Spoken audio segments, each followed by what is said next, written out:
Tá bom, gente, vamos começar a nossa apresentação. É,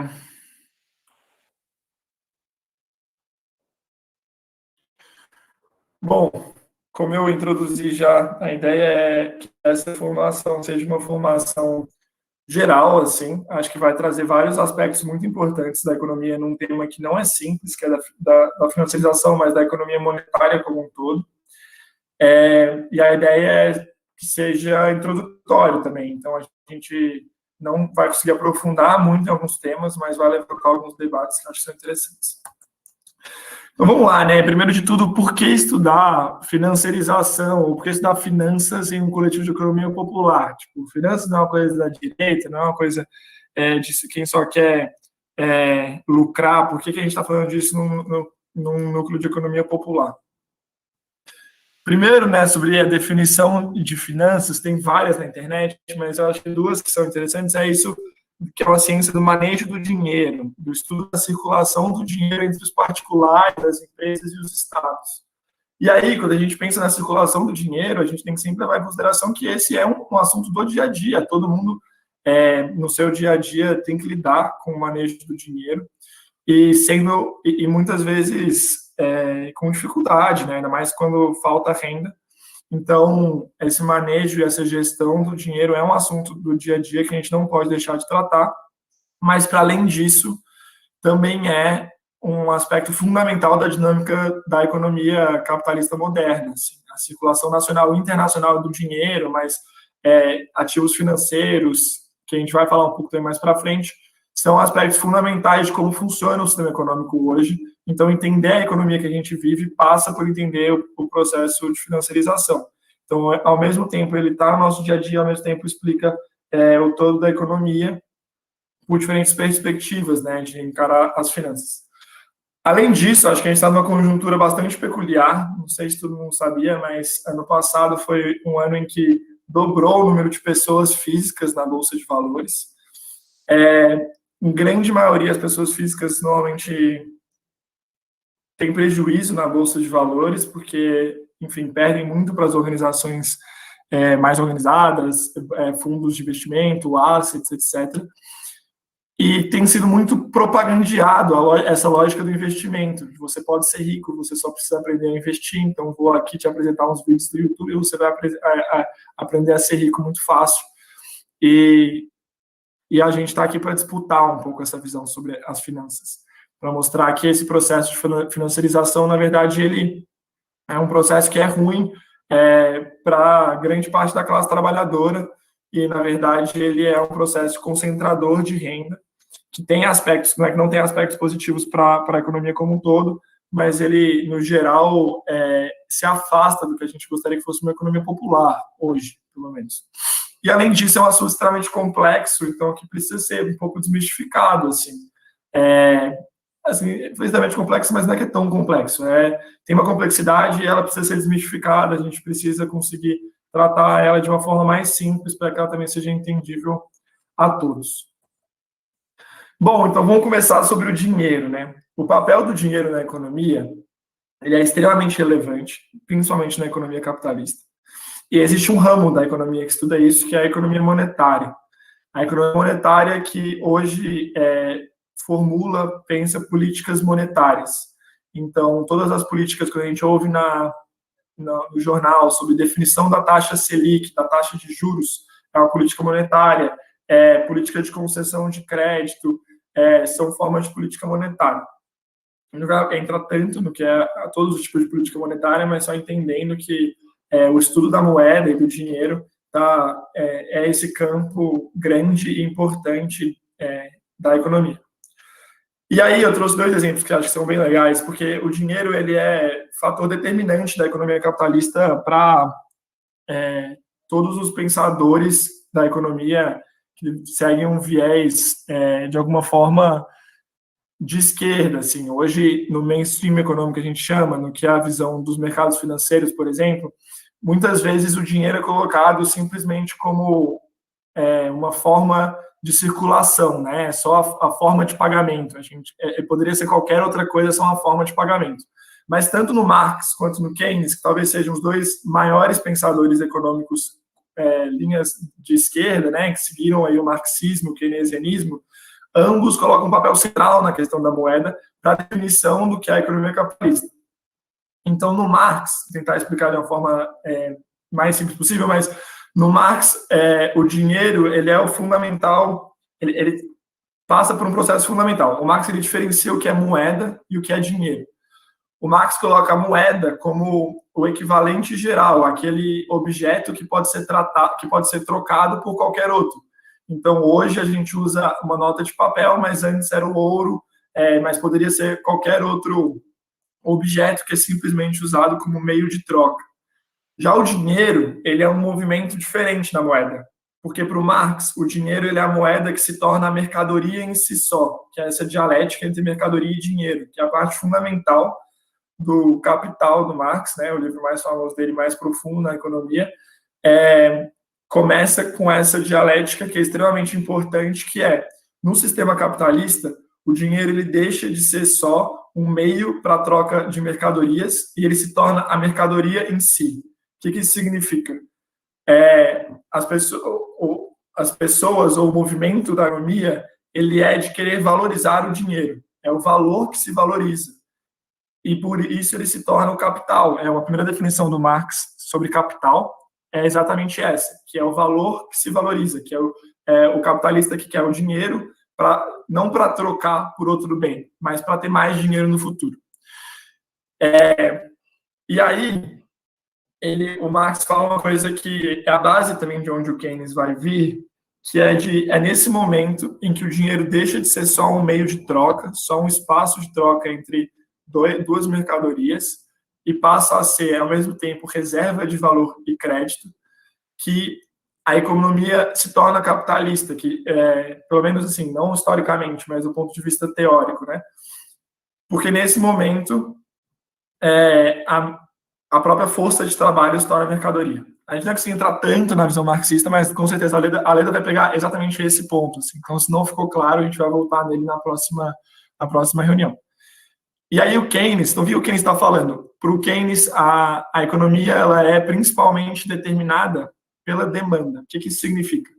Os produtores, pensar aí, a Luiza Trajano, vai pensar quanto produzir pela Magazine Luiza.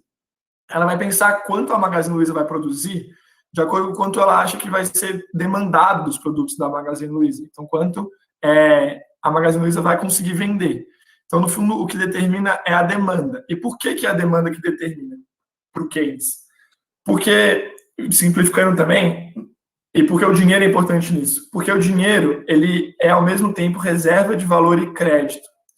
Porque, assim, vamos pensar, se tudo que fosse produzido hoje fosse consumido hoje, então, assim, tudo que é produzido gera renda, certo? Então, a gente tem uma empresa, isso vai gerar ou lucro ou salário.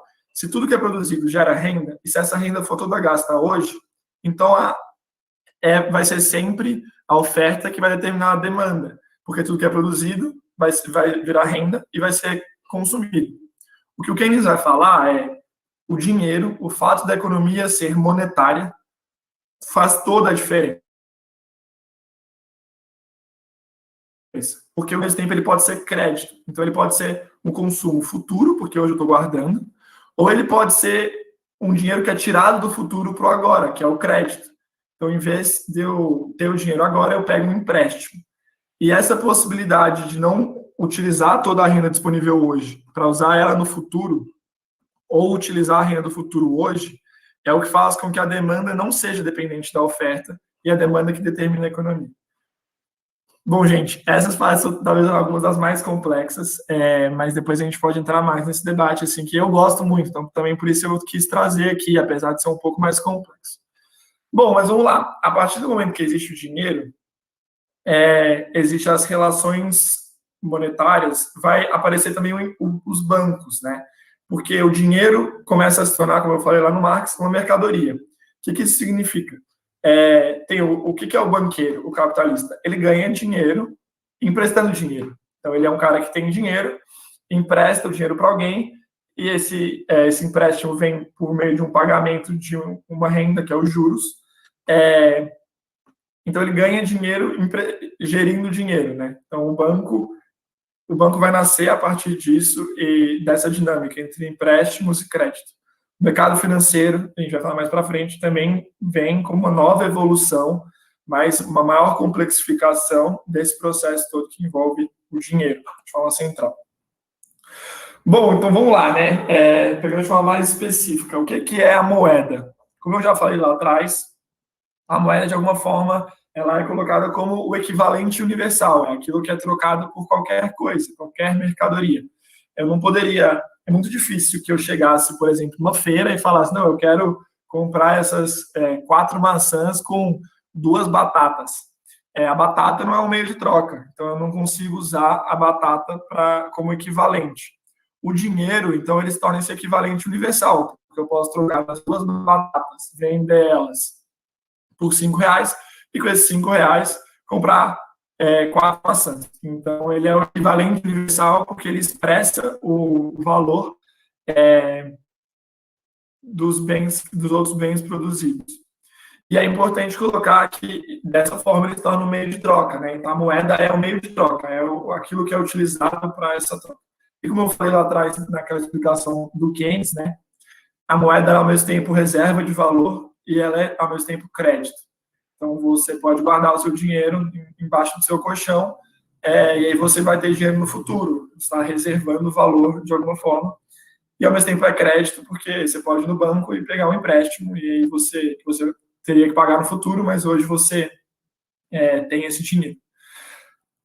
A moeda, ela se desenvolveu como tudo por um processo histórico. Nem sempre existiu a moeda como ela existe hoje, exatamente aquele ponto do Marx de que a forma da moeda de se transformar em dinheiro, de se transformar em mercadoria, é parte fundamental do capitalismo, e nem sempre foi assim.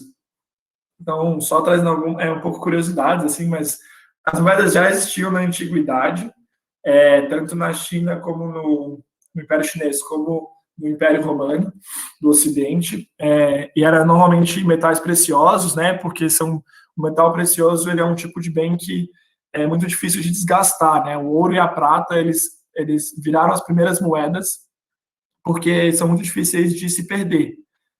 O ouro é um metal que se mantém muito no tempo. Então, você pode guardar o seu ouro lá por 30 anos e ele vai continuar existindo, ele não vai se corroer, não vai se decompor igual outras coisas. Então, como reserva de valor, era um tipo de material que era mais útil. Na Idade Média, até interessante, por grande parte da Idade Média não teve moedas na maior parte da Europa. E as moedas foram voltar a circular por causa do Império Bizantino e depois do Imperador Carlos Magno na França. Bom, mas de toda forma, depois das grandes navegações aumentaram muito o comércio, você teve um processo de usar mais a moeda, porque estava sendo usado mais o comércio, até que se criou uma forma de ter uma moeda, de alguma forma, universal, que foi criada pela primeira vez no século XIX, que foi o padrão ouro. Então, todas as moedas, elas seguiam um padrão ouro. Para o país ter dinheiro, ele precisava ter reservas de barras de ouro. Então, as barras de ouro significavam o poder monetário, assim, o valor daquela moeda. Isso funcionou até 1914, quando começou a Primeira Guerra Mundial. Por quê? Porque o país tinha uma dada reserva de ouro, mas ele precisava começar a, enfim, lutar na guerra e, por isso, desenvolver muita arma, gastar muito. E aí aumentou-se muito o gasto dos estados. E esse aumento não foi proporcional ao ouro, não se manteve esse padrão ouro, porque o mais importante era a guerra. E esse é o primeiro momento que mostra que o dinheiro não necessariamente ele estava ligado à existência do ouro. Os estados tinham a possibilidade de fazer gastos. Só que nessa época veio também com bastante inflação, mas aí é um debate mais para frente. Entre a Primeira e a Segunda Guerra Mundial, você tem um processo bem diverso no mundo. Então, a Inglaterra mantém o padrão ouro, mas e a Inglaterra e suas colônias, né? Mas outros países não. Então, é um período bastante específico, assim, que o padrão ouro estava meio em disputa.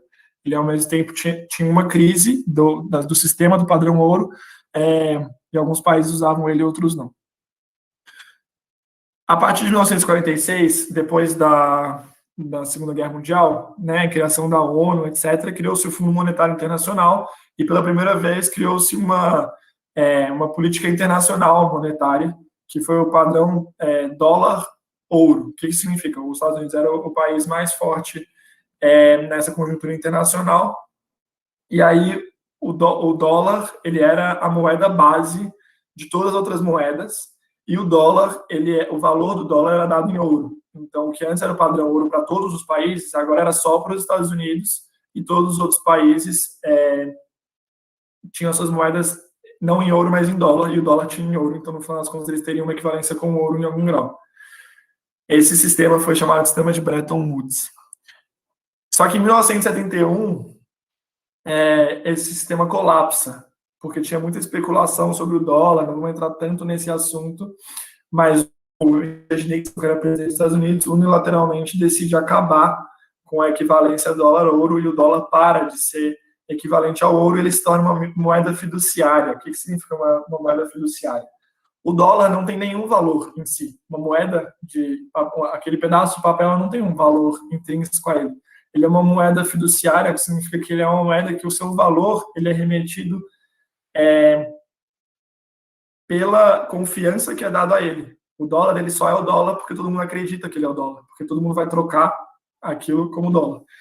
Claro que não é fácil falsificar um dólar, só um minuto aqui, tá? Fecha a janela para entrar perdendo. Então, hoje o que acontece todas as moedas elas são mensuradas em dólar, e o dólar ele não tem nada que gere o seu valor, não tem nenhum objeto que dá o valor do dólar. Na verdade, o dólar representa ele é uma moeda, enfim, fiduciária, então ele representa essa confiança geral da sociedade nessa moeda. E o que dá o valor, né, de uma moeda, o que está ali no final? O real, né, que é a nossa moeda, ou o dólar, e quanto ela vale. Isso envolve vários debates, o próprio processo da inflação, que é um aumento de preços generalizado, então faz com que uma moeda se desvalorize. É um processo importante que a gente não vai conseguir entrar aqui. Mas, de uma forma geral, quando a gente fala do valor de uma moeda, isso está muito associado também à produção daquele país. Então, tanto a produção quanto ao nível geral de preços. Então, existe um lastro da moeda, que é a produção do país, o que de fato é produzido, o que de fato vira mercadoria. No Brasil, por exemplo, nosso PIB é o que dá a base, de alguma forma, para o real. Gente, estou achando que está um pouco devagar, tá? Mas acho que as próximas coisas vão ser um pouco mais rápidas também. Bom, beleza. Nós temos uma moeda, nós temos esse dinheiro, como eu falei lá atrás, o dinheiro cria os bancos e todas essas estruturas. E isso é o que a gente chama de sistema financeiro nacional. Não vou entrar em tudo, mas só para vocês entenderem. Esse sistema, eu peguei essa imagem do Banco Central. O sistema financeiro nacional ele tem tanto os órgãos normativos que definem as regras financeiras, quanto os órgãos supervisores, o Banco Central sendo o mais importante deles. O Banco Central hoje no Brasil é quem faz política monetária, principalmente, e hoje ele é independente do governo, portanto, também dependente do sistema financeiro, dos mercados financeiros que enviesam o Banco Central. Para quem quiser pegar um pouco mais desse debate, a gente tem um post na nossa página sobre isso. Enfim, mas acho que é legal levantar alguns dos tipos de operadores do sistema financeiro, né? Você tem os bancos comerciais, que são os mais comuns, acho que todo mundo conhece, mas tem cooperativa de crédito, você tem a bolsa de valores, você tem seguradoras, você tem entidades de previdência, tem muitas ramificações do que é o financeiro, né? Do que é essa gerência de empréstimos e crédito. Bom, mas os bancos comerciais, no final do dia, talvez sejam os mais importantes, né? Onde a gente tem mais contato inicial. Eu acho que são algumas das maiores empresas do Brasil e do mundo, são sempre os bancos. ainda mais nesse momento do capitalismo, né, que os bancos têm todo esse poder político também.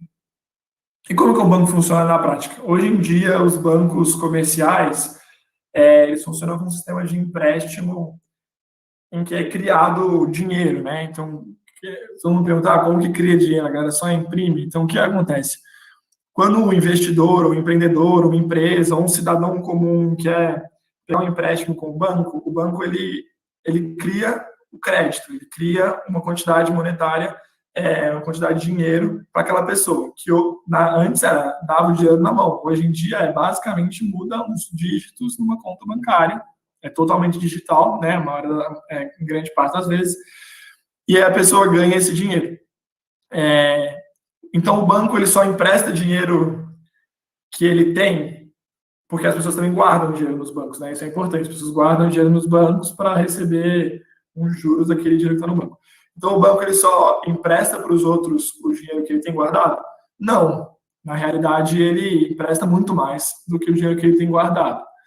É o que eles chamam de sistema fracionário, que o banco ele precisa ter uma fração apenas. Então, o banco precisa ter pelo menos 10% do dinheiro que ele tem criado. Então, ele pode criar 100 mil reais e ter só 10 mil reais no seu caixa, porque ele parte do pressuposto de que não vai ter uma corrida bancária em que todo mundo vai tirar o dinheiro ao mesmo tempo. Isso cria um medo, a crise de 29 tem muito a ver com isso, de corrida bancária, mas, de qualquer forma, é assim que o banco funciona. E o que é esses 10% de dinheiro que ele precisa guardar, né? Não é um saco de papéis lá. Na verdade, é uma conta que ele tem junto com o Banco Central. Então, o Banco Central é o banco que regulariza todos os bancos comerciais e ele é responsável... então, todo banco comercial tem uma reserva dentro desse Banco Central. Existe uma grande controvérsia na economia entre os pós-keynesianos e que é um povo, enfim, mais à esquerda, Laura Carvalho, por exemplo, e o pessoal, digamos, neoliberal, o mainstream, o Escola de Chicago, o nome que a gente quiser dar, o ortodoxo, que os pós-keynesianos, como a Laura, entendem que, na verdade, os bancos comerciais, eles criam seu próprio dinheiro e eles que ditam a oferta de moeda. Porque, na prática, esses 10% de dinheiro que eles têm no Banco Central, o próprio Banco Central provê esse dinheiro. Então, por exemplo, na crise esse ano, na crise de 2020, no passado, o que aconteceu? A partir do momento que teve a crise, existia a possibilidade das instituições financeiras quebrarem, porque todo mundo ia querer tirar o seu capital, e aí você tem um colapso financeiro. O Banco Central emite moeda e gera esses fundos para os bancos comerciais. Então, o que ela vai falar é que, na prática, o banco comercial ele cria quanto dinheiro ele quiser, porque o Banco Central vai sempre imprimir dinheiro, vai gerar essa reserva para ele. E o único instrumento que o Banco Central tem, de fato, é o preço dessa reserva que ele está criando para o banco comercial, que é a taxa de juros básica da economia. Para os ortodoxos, de maneira geral, os bancos comerciais eles são só intermediários do dinheiro. Então, eles não criam dinheiro, quem cria dinheiro é só o Banco Central e pode gerar um processo inflacionário, etc. E aí, os bancos comerciais só intermediam o dinheiro. Enfim, esse também é outro grande debate, igual eu falei aqui. Estou trazendo alguns pontos porque eu gosto, acho que é interessante trazer, até para instigar também os economistas, mas a ideia é que não vai conseguir entrar em todos esses debates hoje, mas quem quiser ir mais a fundo, entender mais, é sempre legal. Assim. Bom, um aspecto da financiarização, que é o primeiro que eu queria trazer, é o endividamento familiar. Porque muitas vezes isso dos empréstimos são encarados como empréstimos e poupança apenas para os investimentos, né? Então, como se quem pegasse crédito fosse só o investidor que quer comprar uma máquina ou quer comprar uma nova planta industrial. E não é o caso, assim. No Brasil, principalmente, tem crescido muito, desde os anos 2000, a demanda por crédito, né? Os cartões de crédito, muitos aqui devem ter cartão de crédito, fundo de pensão, crédito imobiliário, quero financiar a minha casa, quero financiar meu carro. Então, o crédito tem crescido muito no Brasil e isso tem levado a um processo de endividamento familiar. E na economia, geralmente se fala muito sobre endividamento público e se fala pouco ainda sobre endividamento familiar. Na verdade, é um assunto que tem surgido mais à tona desde a crise de 2008, porque a crise de 2008 ela foi uma crise que veio da tomada de crédito familiar no mercado imobiliário. Então, muita gente nos Estados Unidos financiava suas casas e a bolha imobiliária vem um pouco daí. E o orçamento familiar e o orçamento público, eles são muito diferentes. Desculpa, está quente, aí eu abri a outra parte da janela. Por que eles são muito diferentes, né? O orçamento familiar e o orçamento público? Porque uma casa não imprime sua própria moeda. Para começar, para o começo de conversa, assim.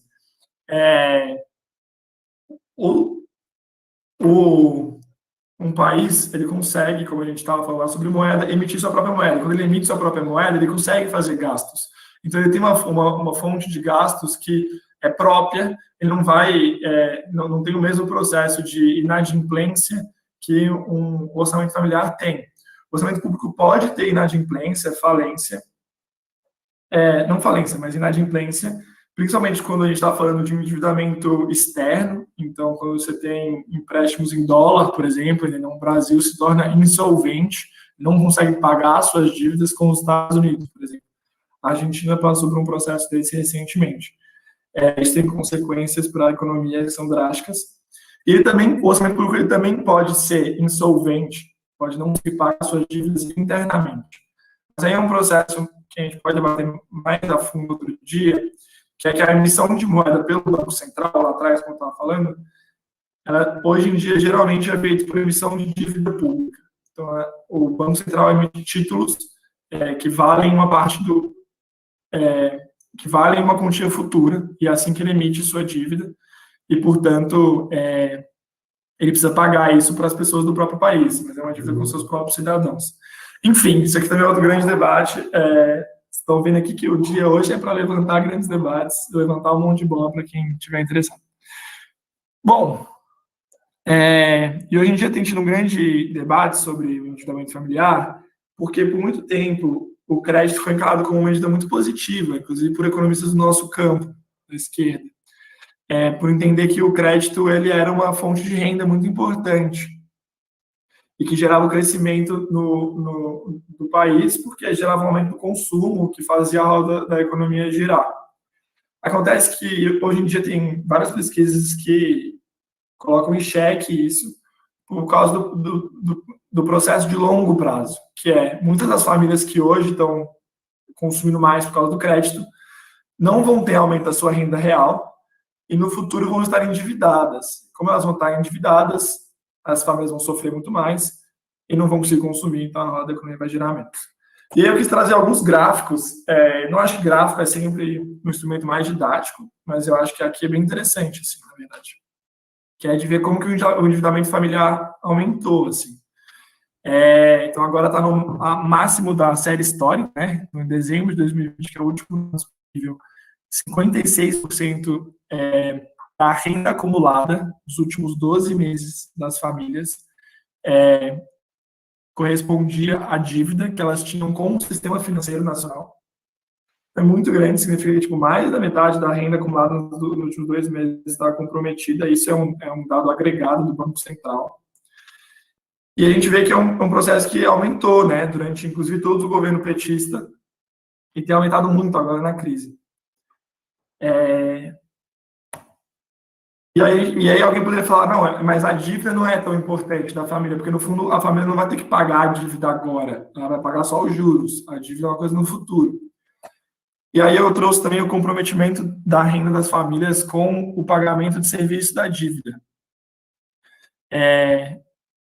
que é de 31% hoje, cresceu até 2011 e deu uma certa estagnada e agora volta a crescer. Então, 1/3 da renda das pessoas está comprometida hoje com o pagamento de serviço da dívida. Inclusive, esse é um grande debate que a gente fez pouco nos governos petistas, etc., que era que o PT estimulou muito a tomada de crédito, mas a juros muito altos, maiores do que o crescimento da renda, então você aumentou muito o endividamento. Agora, gente, talvez seja muito conteúdo, tal, seja cansativo, o juro que está acabando, esse é o penúltimo slide, o próximo é só provocações, mas eu achava que era importante chegar até a financiarização, que no fundo é o primeiro tema que a gente está tratando, que é difícil, mas acho que tudo isso que eu falei até aqui chega até a financiarização. O que é a financiarização? Uma das definições que a gente poderia dar é que é uma crescente predominância do capital financeiro no processo de acumulação capitalista, em detrimento do capital produtivo. Então, o que isso quer dizer? Significa que tem cada vez mais gente lucrando com o sistema financeiro, com o empréstimo de dinheiro ou de ativos, do que com a renda real, com a produção real de mercadorias. Então, hoje, no mercado financeiro, gera muito mais lucro do que você produzir um carro e vender em grande escala. E, no fundo, esse conflito, essa relação capital produtivo e capital financeiro, é uma relação que sempre existiu no capitalismo. E, assim, não é uma relação de oposição direta. Como que eu posso explicar isso? O capital financeiro também é importante para o capital produtivo. A gente não pode achar que não, porque o capital financeiro, o que é a Bolsa de Valores? Uma empresa, ela abre o seu capital para receber financiamento de outras fontes. Então, para uma empresa que quer investir, que quer ampliar a sua produção, pode ser muito importante o capital financeiro, porque ele possibilita que exista a renda naquele momento para fazer o investimento. Ao mesmo tempo, quando você faz isso, você também está gerando mais renda dos juros, né? E você está, no final das contas, acaba criando essa contradição entre o capital produtivo e o capital financeiro, porque o capital produtivo vai estar cada vez mais subserviente, cada vez mais submisso aos interesses financeiros, que é o que a gente vive hoje no Brasil. Então, a dependência muito grande das empresas e das indústrias das decisões do mercado financeiro. No final das contas, quem manda na empresa não é o dono, não é o CEO, digamos, mas é o acionista. O dono real, é o caso do mercado financeiro que comprou ações da empresa. Não é necessariamente o gerente, o CEO, que é quem gere a empresa. Esse é um grande debate sobre o capitalismo contemporâneo, que tem a ver com esse processo da financiarização. E aí, não vou entrar tanto nisso, mas isso parte um pouco do que o Marx chama de capital fictício, que é uma forma como o capital se mostra, em que é como se fosse um dinheiro que se valoriza sozinho. Como se, tipo, o que acontece na Bolsa de Valores hoje? Você negocia mais dinheiro na Bolsa de Valores do que existe no próprio PIB nacional. Porque existe um descolamento entre o dinheiro que é negociado na Bolsa de Valores e o que de fato é produzido pela empresa ou pela indústria, porque o que está sendo vendido numa ação da empresa não é necessariamente o tanto que a empresa está produzindo, mas é a expectativa ou não daquela empresa valorizar no futuro. E às vezes isso é só especulativo, nem sempre, tá? Tipo, acho que a gente não pode ter aquela visão da esquerda também, que é Maquiavel, tudo do mercado financeiro é ruim. Não é sempre especulação, é importante, como eu falei, para o financiamento de atividades produtivas. A China, por exemplo, tem um sistema financeiro estatal muito importante na condução do desenvolvimento. Mas, sim, muitas vezes você tem essas problemáticas. Assim. E esse processo de financiarização ele tem várias consequências, entre elas a maior dependência, que eu já falei, mas também o aumento da desigualdade de renda, porque você tem cada vez mais pagamentos via dividendos, você tem cada vez mais cortes de direitos trabalhistas por pressão do mercado financeiro, então você está diminuindo cada vez mais a renda dos salários, aumentando os lucros, você tem o rentismo, né, que é isso das pessoas que ganham dinheiro só aplicando na bolsa, então não é trabalho, tipo, no fundo esse dinheiro que está sendo valorizado ali, que a pessoa está ganhando na bolsa de valores, no fundo é trabalho de alguém, então, enfim, está sendo expropriado de alguma forma do trabalhador até o rentista.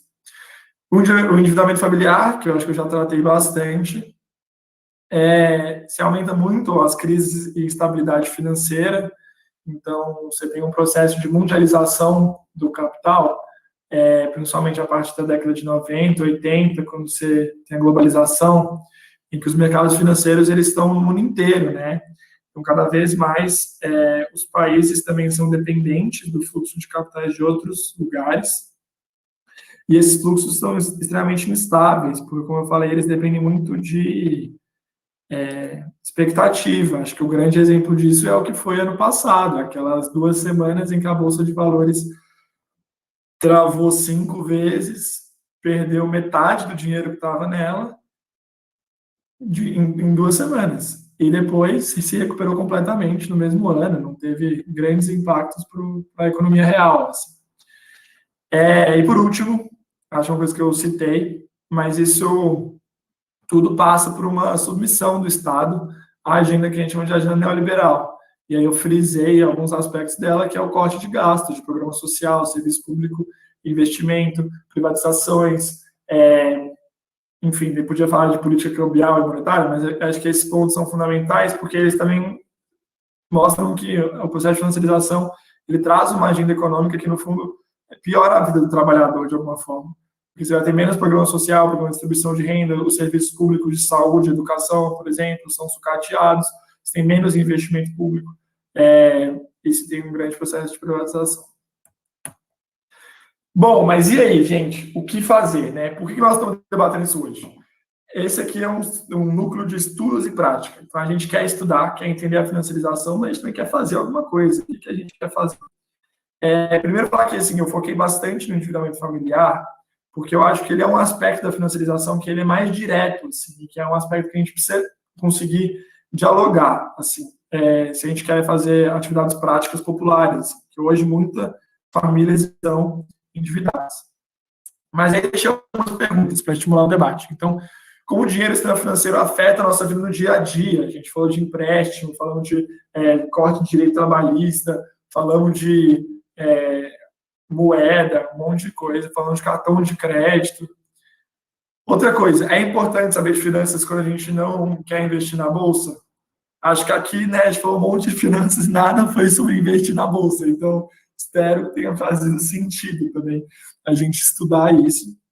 E aí eu acho que a gente precisa pensar o que coletivamente a gente pode fazer para reduzir impactos nocivos da financiarização, como que a gente pode usar mecanismos criados, né? A gente apresentou lá o sistema financeiro nacional como um todo, como que a gente pode usar mecanismos financeiros para financiar iniciativas populares nas periferias, ou próprias iniciativas do Arroz, Feijão e Economia, como que a gente pode usar a economia popular, né, para ajudar as pessoas a financiar projetos também.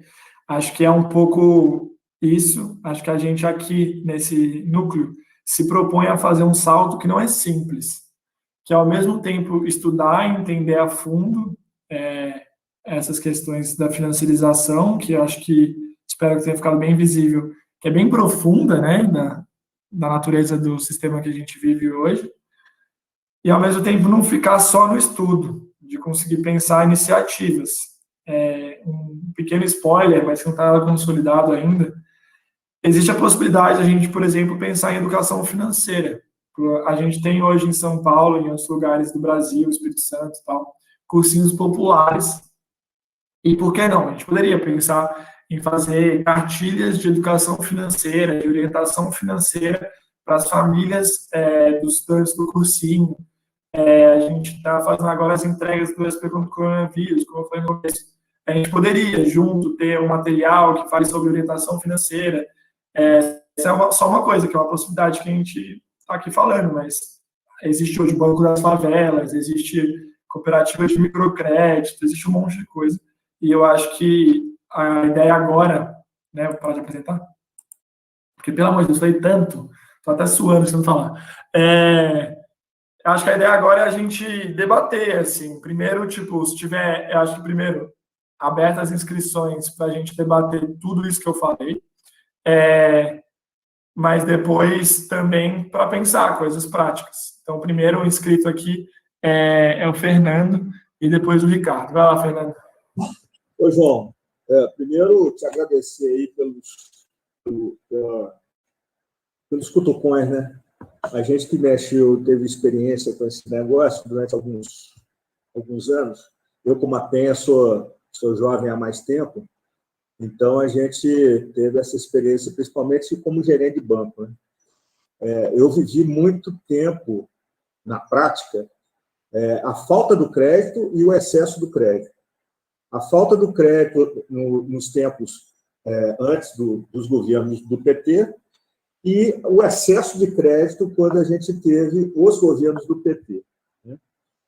E eu posso te afirmar que, assim, em ambos os casos, a gente era desconhecimento. A gente tinha desconhecimento da população como um todo, né? Eu trabalhei em agências da Caixa, particularmente, em locais assim, com atividade basicamente de prestação de serviços e nas áreas mais, digamos, mais empobrecidas da cidade, né? Nós montamos a primeira agência de um banco numa favela, foi na Rocinha. Logo depois, a gente fez um trabalho de correspondentes bancários em outra favela no Rio de Janeiro, na Zona Oeste, em que a gente conseguiu grandes avanços, isso na época do governo Lula. Mas o que foi determinante para que a gente conseguisse esses avanços foi uma série de palestras dadas à população sobre a questão do crédito. E aí eu tenho que voltar lá atrás para dar um depoimento, né, de como era a questão do crédito na época do neoliberalismo, da implantação do neoliberalismo no governo do PSDB. A implantação com mais força, né, o processo de privatização e tal. E eu trabalhava num banco público e num banco voltado para a população de baixa renda. O que acontecia é que você tinha crédito para quem se utilizava do crédito não para o consumo especificamente, né, mas para empurrar, para rolar a sua dívida que já existia, né? Esse era o processo, né, do crédito. Então, eram sempre os mesmos, fazendo as mesmas operações da mesma forma. Isso, para um gerente de banco, é a melhor coisa do mundo, porque ele sabe que aquele cara ali não dá inadimplência, né? Então, um gerente de banco, nada mais confortável do que isso. Mas você verificava de ano após ano, você verificava vamos dizer, a bolha diminuindo, né? A cada ano que passava, mais pessoas quebravam, mais empresas, principalmente, quebravam, e menos pessoas pegavam crédito para fazer a rolagem. E aí, por várias questões, recuo da demanda, uma série de questões que aconteceram, né? E aí eu assisti o inverso, né?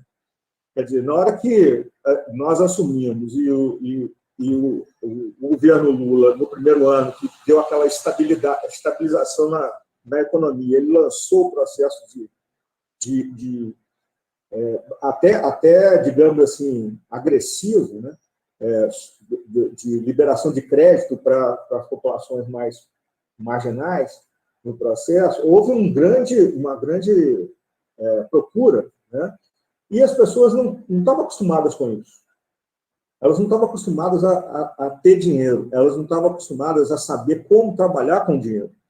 Elas não estão acostumadas, porque nunca tiveram. Eu estou falando das populações que a gente quer atingir, né? Nosso objetivo aqui, que é do grupo, né? Então, eu tomando os objetivos do grupo como o norte, né, o nosso norte, eu acho que falta para a gente um discurso, sabe? Falta para a gente educação. Eu vou dar um outro exemplo. Quando aconteceu o crime da Vale,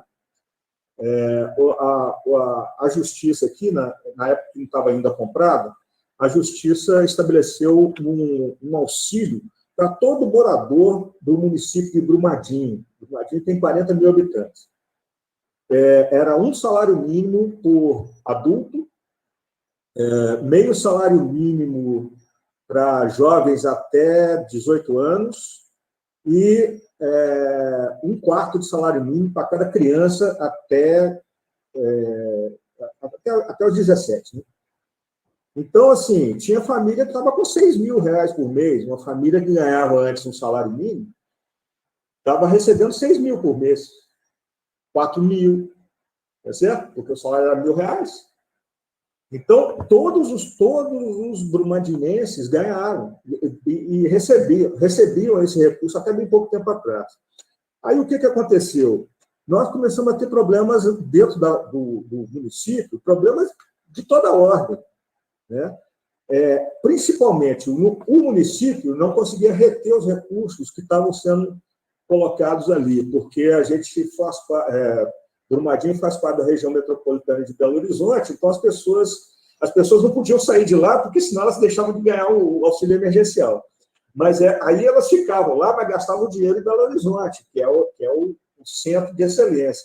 E a gente não conseguia reter esse recurso dentro da cidade para poder trabalhar esse recurso de uma maneira que criasse uma massa de capital para que pudesse a gente fazer outros tipos de investimento, etc, etc. Esse foi o primeiro ponto. O segundo ponto, 90% das pessoas gastavam esse recurso com o consumo básico. Carro, moto, carro, moto, carro. Era isso, tá certo? E cerveja, churrasquinho, final de semana. Claro que uma cervejinha, um churrasquinho no final de semana, até o Lula gosta, tá certo? Todos nós gostamos. Mas era só isso, né? Então, o que nós fizemos? Nós montamos uma estratégia, tem um companheiro, um amigo meu, que trabalha no Banco Central, ele tem um blog aqui em Belo Horizonte, ele tem um canal, agora vai ter um canal também, sobre educação financeira. E ele fez aí eu desafiei ele, falei, faz uma cartilha para mim. Aí negociei com a diocese, que estava muito sensível, a diocese dos Brumadinho estava muito sensível, a diocese de Belo Horizonte, que atende Brumadinho, estava muito sensível a esse problema todo do desastre que foi essa questão do crime da Vale dentro de Brumadinho, matando 300 pessoas. Pô, essa história vocês conhecem. Aí o que aconteceu? Nós fizemos um curso, João e companheiros, nós fizemos um curso, assim, 2 palestras desse cara nas igrejas. Nas igrejas. Porque Brumadinho é curioso. Brumadinho, vamos dizer assim, a extensão territorial dele é o dobro de Belo Horizonte. Tem 600 quilômetros quadrados e Belo Horizonte tem 300 quilômetros quadrados, pra você ter uma ideia. Só que Brumadinho tem 40 mil habitantes e Belo Horizonte tem 4 milhões de habitantes. E Brumadinho é muito grande e concentra a população em focos. Brumadinho é como se fosse um estado, aí tem a sede do município, que é como se fosse a capital de Brumadinho, e tem vários lugarejos, assim, ó. São 42 lugarejos. Cada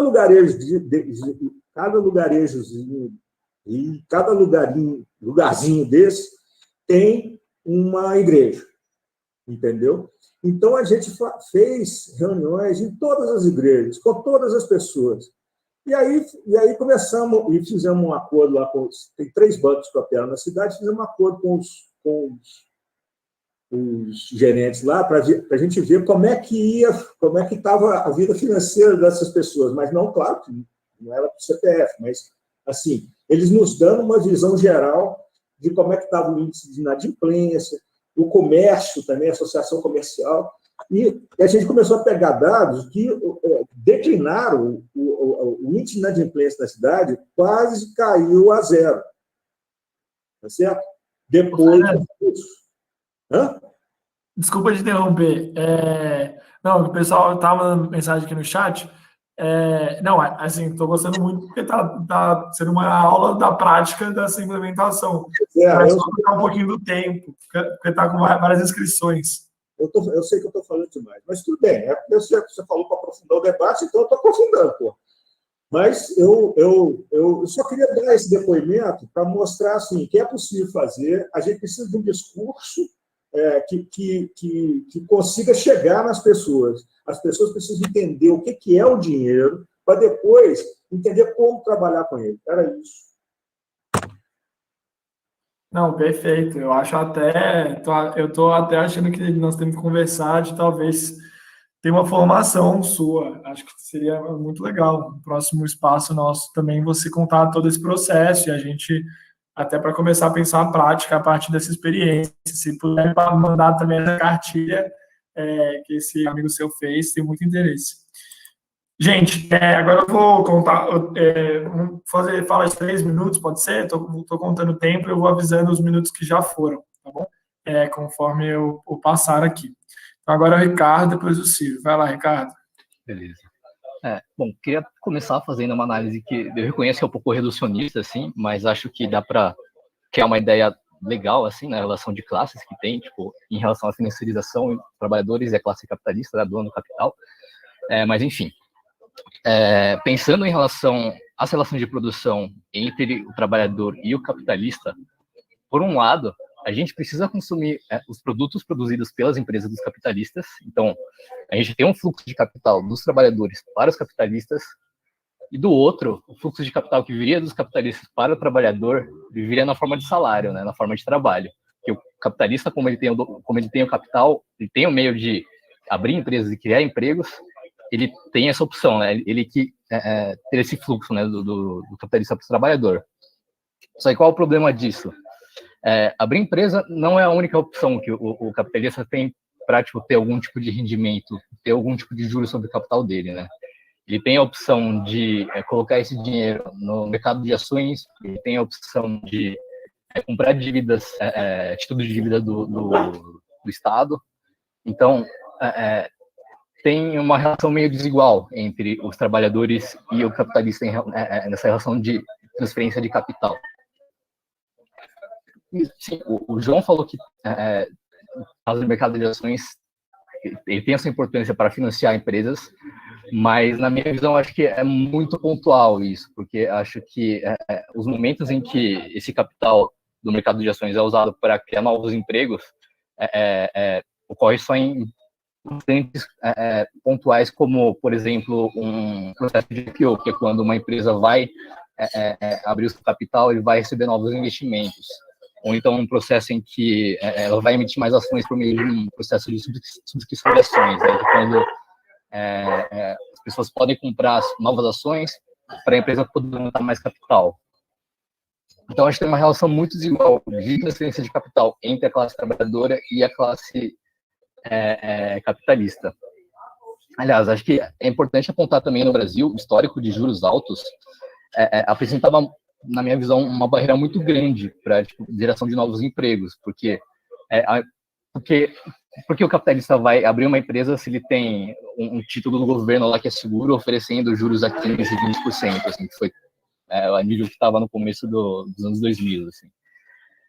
Então, acho que essa relação de consumo e geração de emprego é uma relação muito desigual entre as classes. Então, o que acontece? Para minha visão, eu acho interessante a fala do Fernando em relação a forma como o pessoal de Brumadinho gastou o seu dinheiro, né, que eles pegavam o dinheiro, iam para Belo Horizonte e gastavam lá. Então, acho que uma questão de fazer com que esse dinheiro fique mais preso nas periferias, em relação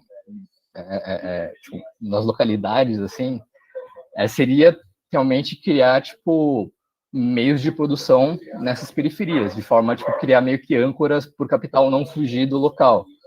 Que o pessoal teria a opção de gastar localmente esse dinheiro e esse dinheiro ficar circulando na região. Por isso que eu acho que economia solidária e financiarização são tópicos que são bastante relacionados. Porque acho que a economia solidária oferece uma alternativa para o capital parar de escapar para parar de se transformar nesse capital fictício que foi que nem o João apontou. Encerro por aqui minha fala. Não, muito bom, Ricardo. Eu acho que é isso, faz na defesa da concepção um pouco desse núcleo aqui, né? Financiarização e economia solidária tem tudo a ver. Agora é o Ciro, depois o Rodrigo. Vai lá, Ciro. Foi boa. Não, gostei muito do Ricardo aí, e nessa questão da educação financeira também que o Fernando também falou, e acredito que é muito interessante ter isso na ideia, né? Principalmente, até uma coisa de educação financeira, é entender que quem ganha mesmo dinheiro com o mercado financeiro, etc., é quem já tem capital, né? Quem já tem patrimônio. Porque, se você for ver, todos os rendimentos desse mercado são em percentuais, né? Por exemplo.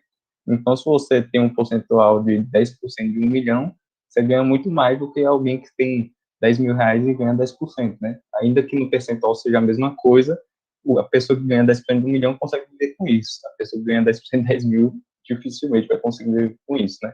E os custos são sempre mensais. Então, a gente tem essa ideia de que é necessário também ter essa educação financeira para não endividar a população, etc. Também criar formas de financiamento coletivo que combatam os spreads, os juros altos dos bancos, porque é uma coisa muito engraçada, assim. Mesmo com os juros da Selic agora, até agora há pouco, né, em 2%, o spread no Brasil ainda era altíssimo. E aí, qual é a principal causa que os bancos vão indicar? Que é a inadimplência. Só que, tipo, a gente sabe que não é só inadimplência, tem todo um arcabouço, um arco econômico, etc., que é muito profundo de entender, mas que, tipo assim, a gente tem outras formas de combater que a gente tem que buscar e que, infelizmente, em governos passados, a gente acabou não fazendo isso, né?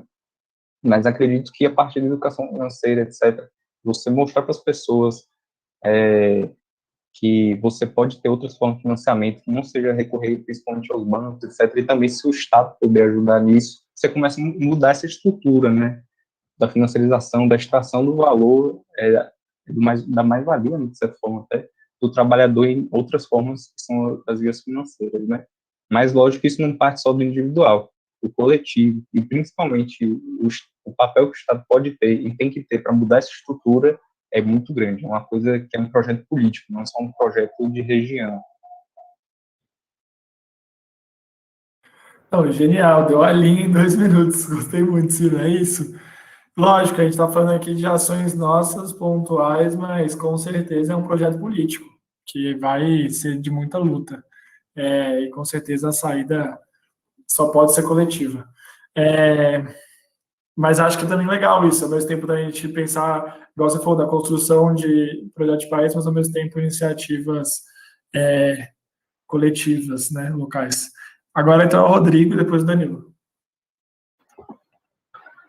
Bom, eu queria pegar um aspecto, aliás, também queria aqui parabenizar a apresentação, João, foi muito boa, realmente não é fácil tentar resumir esse debate em tão pouco tempo, e acho que você fez brilhantemente, né, trouxe vários aspectos aí diferentes, que ajudaram muito a gente a ter várias reflexões aqui, pelo menos que eu tempo todo aqui refletindo em várias coisas. Eu queria pegar um dos aspectos que você falou e aprofundar um pouco, só para a gente ter, talvez, a compreensão, né, não sei se é claro para todos essa dinâmica, em relação ao debate sobre a emissão da moeda, né, sobre os bancos terem, né, de certa forma, o controle da emissão da moeda e fazerem isso, obviamente, né, porque a rentabilidade, né, o negócio dos bancos é justamente emprestar dinheiro, né, e receber depois com os juros, ou seja, emprestar um valor aqui e receber um valor maior ali no futuro, né. Então, os bancos têm, né, como a natureza do negócio deles, né, embora eu concorde com o João que o sistema financeiro tenha importância fundamental para outras questões, né, de política macro e tal, para os estados e talvez até em alguns aspectos locais também, não dá para negar também que hoje um sistema financeiro, todos os bancos comerciais são grandes negócios, né? Então, há dentro da lógica bancária um incentivo muito grande para que esse processo aconteça. Então, há sempre um incentivo de que os bancos façam cada vez mais isso, né? Emprestem mais, né? Expandam linhas de crédito para que tenha uma lucratividade maior, porque isso é o que o acionista quer, os gestores vão ser bonificados se fizerem isso bem, e há toda uma estrutura, né, que faz com que os bancos comerciais façam isso, e tem um incentivo grande para fazer isso em larga escala. Apenas o aspecto que eu queria aprofundar é que quando o banco faz isso, né, quando os bancos fazem isso, a cada novo empréstimo, né, de grande, né, vulto, se acaba aumentando a oferta de moeda em circulação, né? E pegando um princípio básico de economia, né, que até eu que não me formei no curso sei, pela oferta e pela demanda, quanto mais moeda, menos o valor da moeda, né? A tendência é o valor da moeda cair, né? Que é conhecido o fenômeno da inflação, né? Quando você tem isso em demasiado. Então, toda vez que esses bancos emitem um grande incentivo, mais linhas de crédito, eles estão fazendo na prática o quê? Fazendo que a moeda que está na nossa mão, ou que a gente depositou nesses mesmos bancos, valha menos, né? Esse é um dos problemas, né, da falta de controle sobre esse processo, né, que não há um controle público, não, em nenhum lugar, né? Lógico, os estados têm maneiras diferentes de tentar regulamentar isso, mas não há, de certa forma, um controle muito forte social, por assim dizer, em relação aos bancos, porque os bancos todos têm muito poder em qualquer estado, né, e mundialmente também. Então, toda vez que o sistema financeiro gera, né, $1, né, lá o Fed gera $1, acreditando que aquilo vai ser pago ali na frente, porque tem, né, massa de capital e de trabalho suficiente para fazer aquilo voltar para ele empobrece todo mundo que tem $1, né? E quando o nosso banco central, o nosso sistema financeiro aqui faz a mesma coisa aqui, cada real vale menos e a gente acaba todos empobrecendo junto, enquanto os bancos, pela natureza do negócio deles ser essa, eles enriquecem, enquanto a gente empobrece. Então, é também um mecanismo de transferência de renda de quem é o portador da moeda para quem tem o monopólio da emissão da moeda. Acho que eu fiquei no tempo aí. Boa, Rodrigo. Não, também aí tomando esse desafio de explicar um processo que é bem complexo, né, em um curto período de tempo. Agora é o Danilo, depois a Andrelva. Bem, galera, é o seguinte, eu vou mais para uma questão assim, mais simples, tá? Porque é o que eu vejo na minha visão aqui não só de economista, como visão de mundo, até mesmo aqui em Belém, na verdade, já tentaram fazer isso, né? Mas não foi com sucesso, né? O atual prefeito aqui, o Edmilson, do PSOL, já tentou fazer isso, mas não deu muito sucesso. Eu gostei também aí do Fernando, né? Por mim, eu ficava ouvindo ele a tarde toda.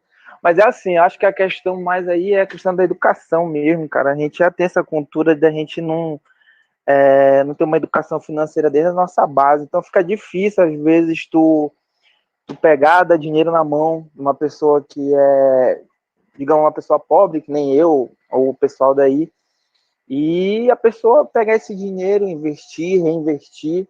A maioria das pessoas que pegam esse dinheiro é para pagar conta, é para se alimentar. Ou seja, ela não tem uma educação desde a base, que era para a gente ter aqui, né? Os nossos governantes, qualquer governo que passou aí era para ter feito isso, desde o princípio, né?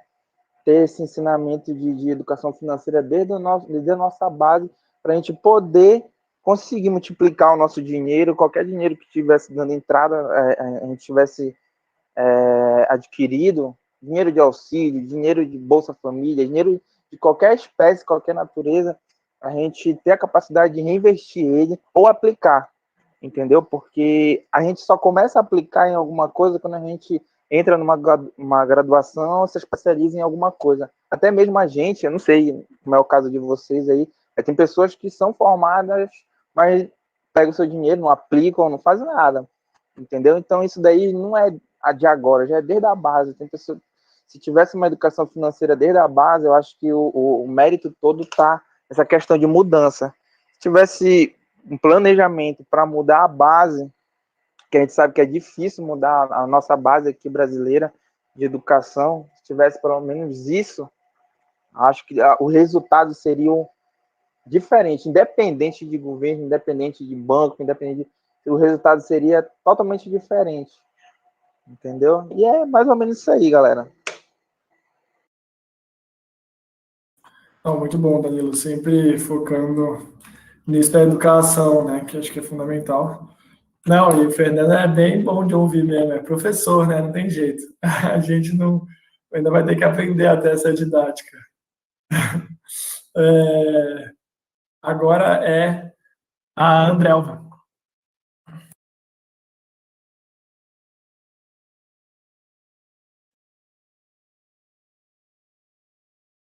Vixe, eu acho que a Andrelva caiu, na verdade, ela não está aqui.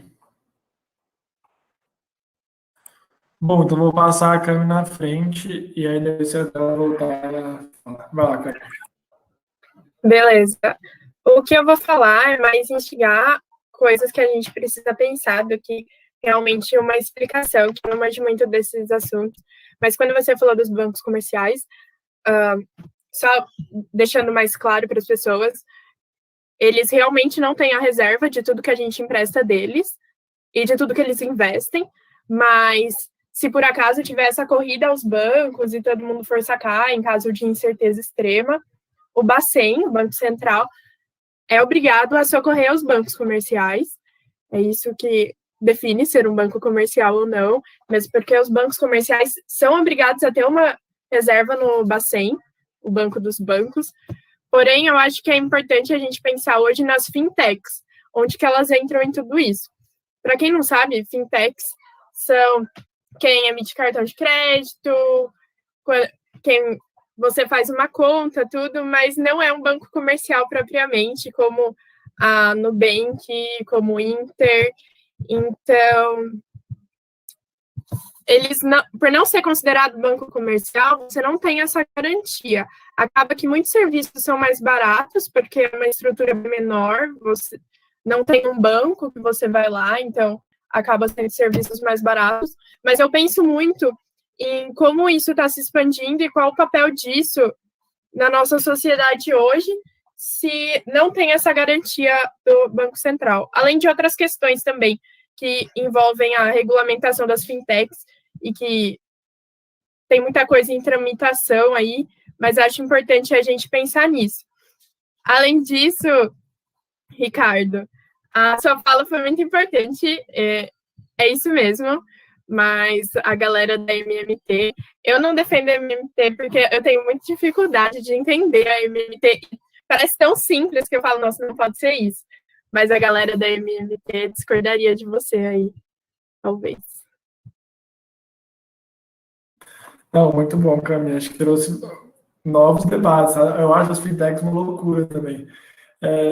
Eu acho que isso dos bancos centrais também. Eu não sou também um grande fã da MMT, mas eu acho que é um debate que a gente pode fazer no futuro até. Se tiver essa demanda, né? Deixa eu ver se a Andrelva voltou. Não voltou, né?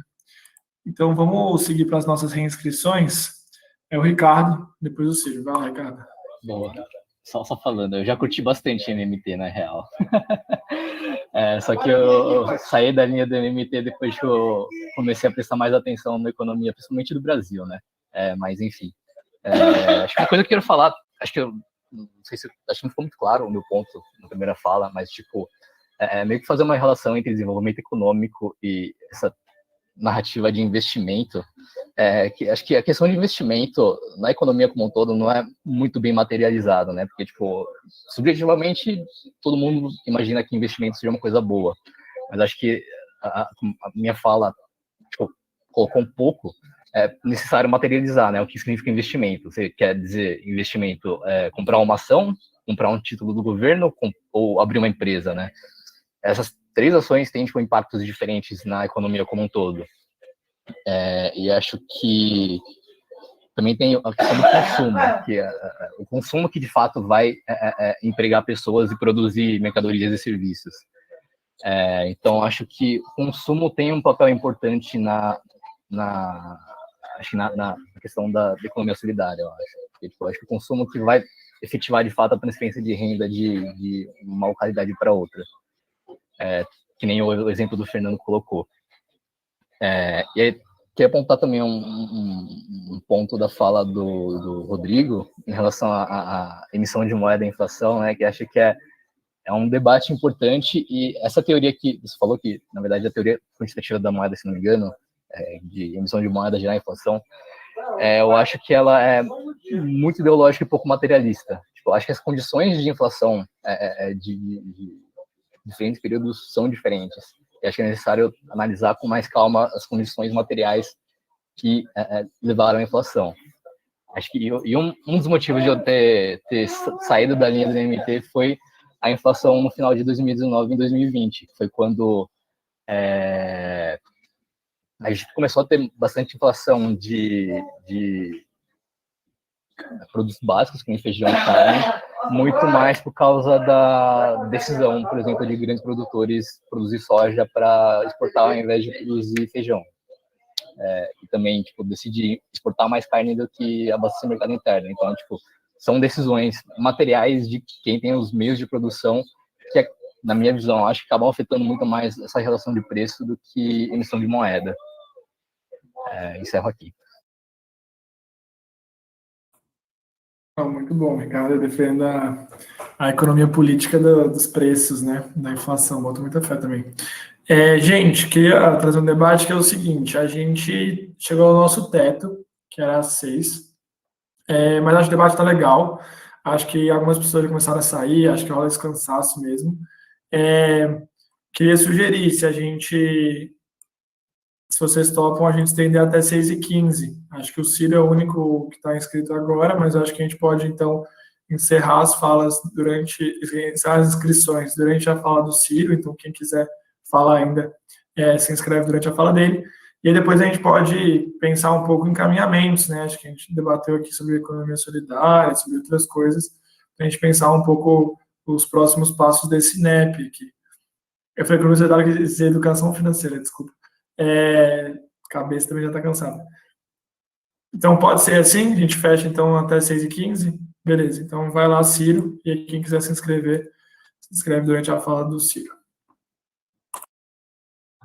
Tá bom. Vou tentar ser rápido aqui, mas acredito também em 2 pontos, assim, né? Um ponto engraçado que é essa questão do criação monetária dos bancos, etc., principalmente privados, como eles realmente criam moeda, né? Que a Margaret Thatcher, lá nos anos 80, acreditava muito nessa teoria monetarista, etc., que é só o Estado que produz moeda, que é só a emissão de moeda que produz inflação. Ela praticamente zerou a emissão de moeda do Banco da Inglaterra por um ano e a inflação continuou subindo, para vocês terem noção. Isso lá no fim dos anos 80. Então, a gente tem que ter muito esse olho, mas também, como o Ricardo destacou, ver também que a inflação tem vários meios, né? Inflação de custo, inflação de demanda, tem vários tipos de inflação, e essa inflação de emissão de moeda não é nem sempre a principal. E também queria tentar, assim, para a questão dos impactos da financiarização, né, dessa entrada no mercado financeiro nas relações de trabalho, né? É uma coisa que eu estudo aqui na minha universidade, etc. Mas entender também como essa visão de curto prazo do mercado financeiro vai afetando, né, como o Rodrigo até falou, a própria gerência do trabalho dentro das empresas. Como essa mudança, essa introdução de pensamento curto-prazista acabou por transformar o mercado de trabalho numa coisa cada vez mais rotativa, você troca de empresa toda hora, a flexibilização do trabalho é cada vez mais realidade, de acordo com a financiarização também. Então, acredito que trazer esse debate também é muito interessante, mas é só isso.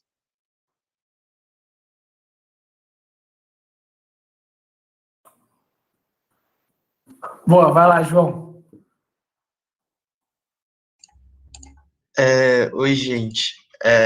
Eu queria só levantar uma bola aqui, pensando um pouco também no que a Cami tinha falado. Uma coisa que eu tenho pensado um tanto ultimamente, até colocado um pouquinho de dinheiro ativamente, muito por influência do meu tio, que virou uma pessoa frita de estudos e investimentos e agora virou, assim, o evangelizador das criptomoedas. É engraçado isso, mas enfim. Eu não estou aqui querendo falar que as criptomoedas são um caminho que vai acontecer e tal, mas eu acho que o caminho, assim, dos investimentos, das trocas via blockchain, eventualmente, assim, daqui a alguns anos pode revolucionar totalmente, assim, a forma como a gente se relaciona com o dinheiro, como as instituições trocam esse dinheiro atualmente. Isso vai ser uma mudança, assim, estrutural fodida também, assim, para o sistema monetário e financeiro internacional. E é engraçado como atualmente, assim, pela digitalização, assim, uma globalização dos mercados, também os capitalistas também sempre têm uma maior possibilidade de diversificar seus investimentos, né, e consequentemente também investir em lugares que estão mais longe de onde eles estão territorialmente, né, enfim. E, enfim, eu não manjo muito, eu só fiquei com isso na cabeça, e eu acho que é um assunto interessante também. Não, muito massa, João. Eu acho loucura total esse negócio de criptomoeda, blockchain. Vai revolucionar mesmo, mas e a gente não sabe para onde, eu acho também. Está muito incerto, mas o mercado financeiro é cada vez mais se complexificando, cada vez mais as coisas malucas. Bom, gente, deu nosso teto, né? E acho que também a gente se reduziu um pouco, mas acho que manteve mais de 30 pessoas na maior parte do dia, mas então os resistentes que aqui se manteram 24 pessoas. Eu acho que agora seria importante a gente pensar um pouco alguns encaminhamentos, né? Talvez alguns próximos passos que a gente queira dar nesse NEP aqui. Então, bom, acho que vocês sabem que a gente está em reuniões quinzenais, né? Agora vai ser sempre aos sábados, às 4, esse horário que a gente está aqui. E o próximo evento já está marcado, no dia 17, que vai ser essa aula com a Leda. E aí, eu estou achando, a fala do Fernando me inspirou um pouco nesse sentido, de que eu acho que uma coisa legal que eu queria colocar em debate é da gente começar a intercalar. Vão ter momentos de formação mais intensos, mas a gente também conseguir trazer mais debates de prática. Assim. Acho que a gente levantou hoje um grande tema da educação financeira, que acho que a gente tem pouco acúmulo ainda, precisa melhorar muito. Mas eu acho que a gente precisa, assim, levantaram muitos temas que acho que poderiam ser possíveis formações no futuro. A própria criptomoeda agora, fintech, o processo de inflação, o que é, quais são os tipos de inflação, um monte de coisa. Então, eu acho que agora a gente não precisa necessariamente fechar todos os temas que a gente quer estudar, mas eu acho que seria legal a gente começar a intercalar os temas que a gente quer estudar com essas ações práticas. E aí eu queria propor, se fizer sentido, da gente, então, começar daqui a um mês, né, daqui a 4 semanas, dia 1º, 1º de maio é feriado, né, talvez tem que ver se vai dar. Mas a gente fazer um encontro sobre educação financeira, porque aí eu acho que a gente também consegue trazer, enfim, isso de forma mais bem trabalhada. Então, minha proposta, mas está em debate, eu acho que queria ouvir vocês também, então, daqui a 2 semanas, o nosso próximo encontro, ser uma formação com a Leda sobre dinheiro e capital portador de juros, então vai ser Marx na veia, ela vai passar para a gente a literatura, a gente vai ler, e aí, graças a Deus, é a Leda, né, então ela vai explicar muito melhor que eu essas coisas, e aí, no dia 1º, a gente ter um debate mais prático, assim, mas eu acho que também seria legal trazer um pouco da experiência de educação financeira e aí a gente pensar na prática a partir dela. Queria ouvir o que vocês acham.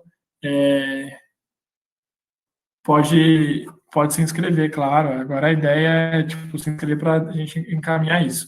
Fernando está inscrito. Vai lá, Fernando. Quem mais quiser se inscrever, está aí.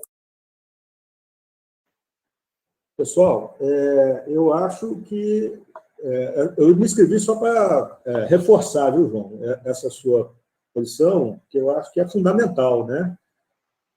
A gente precisa perceber o momento que a gente está vivendo, as possibilidades estão colocadas, né? Alguém falou aqui de essas moedas mágicas aí que estão rolando, essas coisas, essas tendências mundiais, já existe um anúncio, né? Nem é mais uma ameaça, agora é um anúncio de que o padrão dólar provavelmente não vai ser o padrão que vai imperar nas relações dos países do eixo do mal, né? O eixo do mal agora, Venezuela, Irã, né? Para mim são todos bons, né? É o lado bom da força para mim, não é o lado mal. O lado mal é o outro lado. Mas, enfim, o eixo do mal lá já decidiu que vão trabalhar com moedas nacionais, né? E o Lavrov já fez esse anúncio, inclusive oficialmente, a chancelaria russa. Então, a gente está vivendo um momento de quebra de paradigma, né? E eu acho que a moeda ela vai tomar outros rumos, ela vai tomar outros ritmos, mas nada vai superar o processo, assim, a mecânica do crédito, a mecânica A definição do crédito produtivo, o Ricardo falou muito bem, crédito para quê, né? Tem o crédito para você pagar a conta, tem o crédito para você fazer uma viagem, tem o crédito para você fazer uma empresa que vai dar emprego e vai gerar riqueza, né? Então, assim, é preciso... E quem vai se apropriar dessa riqueza, né? E como é que ela que se apropria dessa riqueza, né? Então, eu acho que, por outro lado, quando a gente vai verificar quais são vamos dizer, as demandas, né, das populações que a gente quer mostrar que o crédito é importante, é bom, que o dinheiro não é um bicho de sete cabeças, apesar do cara não ver ele normalmente lá na periferia, ele trabalha com um outro tipo de ação que a gente desconhece, que são as trocas, é a solidariedade, um monte de ações econômicas que são feitas lá e são feitas no silêncio. A gente não conhece, entendeu? Só passa a conhecer quando vai lá, né? Então, é preciso a gente também ter um pouquinho dessa percepção, né? Como eu já disse, nós temos 2 ouvidos e uma boca, né?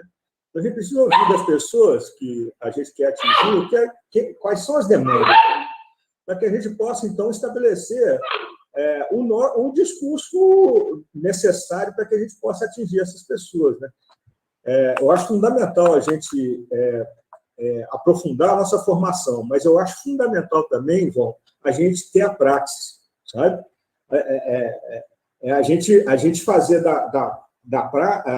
vamos fazer essa prática exatamente a solidificação desses conceitos que a gente vai aprender aqui, ou vai retomar aqui a discussão, né? Vamos fazer lá, vamos criar um território para que a gente possa agir, sabe? Eu tenho algumas ideias malucas que depois a gente pode até conversar, mas sobre isso. Mas eu acho que a gente tem que transformar isso em prática efetiva. É isso. Boa, Fernanda.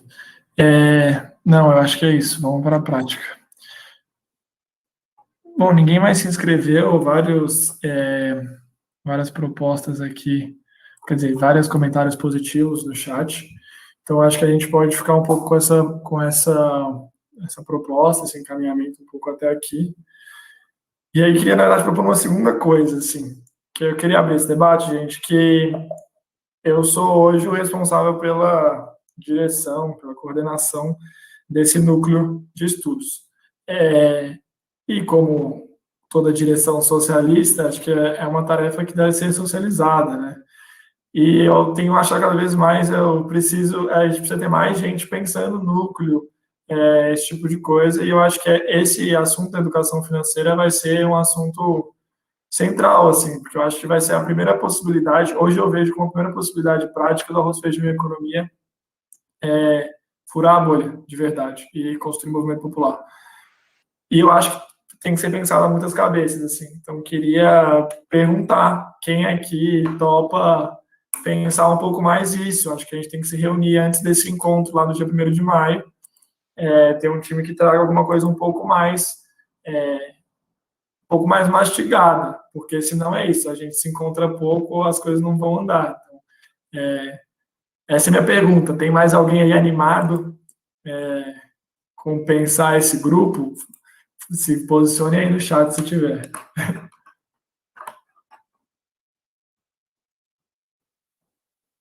Boa. Chico, Fernando.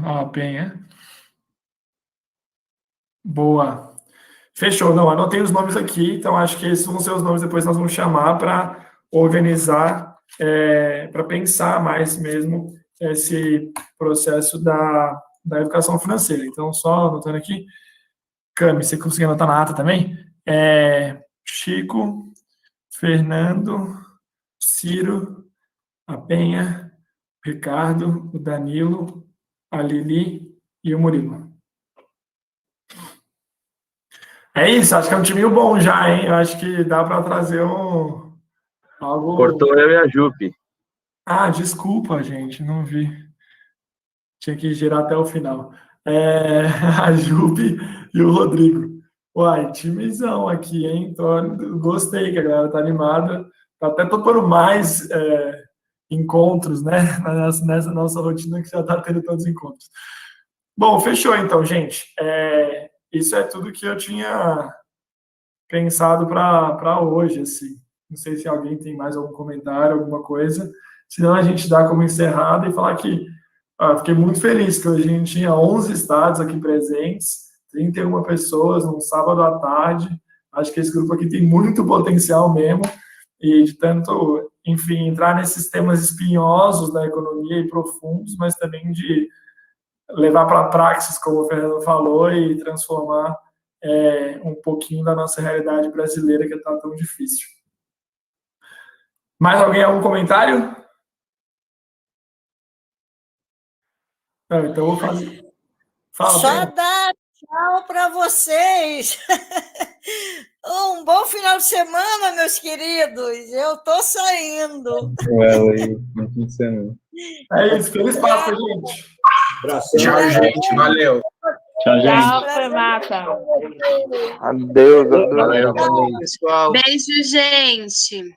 Beijo, até mais. Boa noite a todos. Valeu, gente.